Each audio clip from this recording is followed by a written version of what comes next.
Je, umewahi kujiuliza kwa nini vitabu vingi vya kihistoria vinaanzia kuelezea ustaarabu huko Ulaya? Wakati mabaki ya kale zaidi ya binadamu yanapatikana hapa Afrika. Ikiwa binadamu wa kwanza aliumbwa kwa mfano wa Mungu na mwanadamu huyo alikuwa Mwafrika. Je, hiyo inakuambia nini kuhusu sura ya Muumba?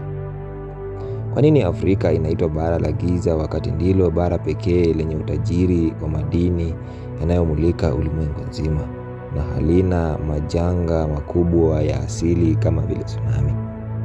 Na je, umewahi kuwaza kuwa labda rangi nyeupe ya ngozi ni matokeo ya mwili kupoteza ulinzi wake wa asili?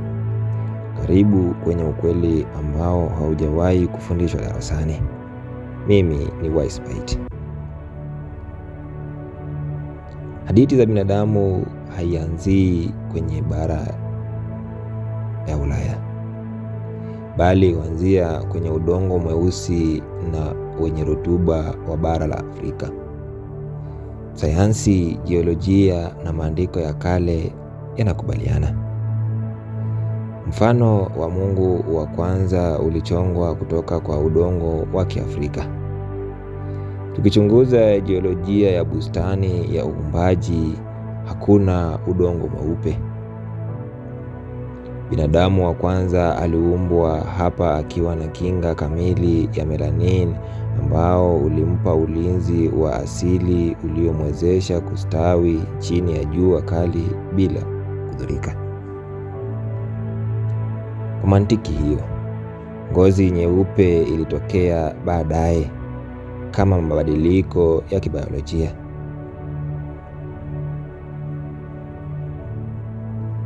Katika maandiko ya Biblia, mtu alipogeuka kuwa mweupe ghafla ilichukuliwa kama ishara ya ugonjwa wa upungufu wa afya ya asili.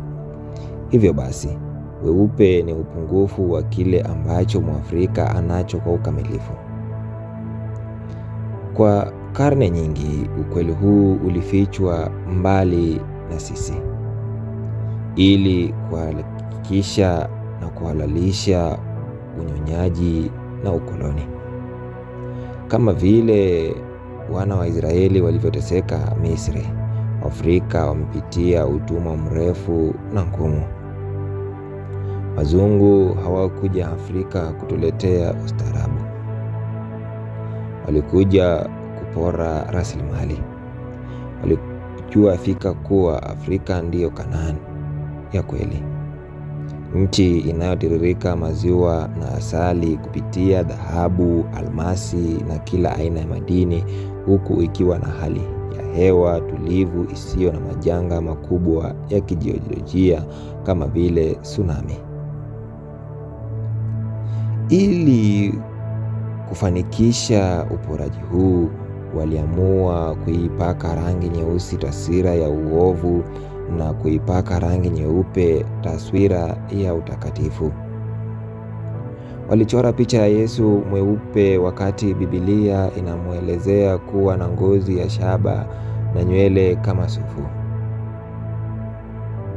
Walimfanya mzazi ambaye ni Afrika awe mnyonge kwa mtoto ambaye ni Ulaya, kupitia mifano ya kiuchumi iliyotunyonya hadi leo.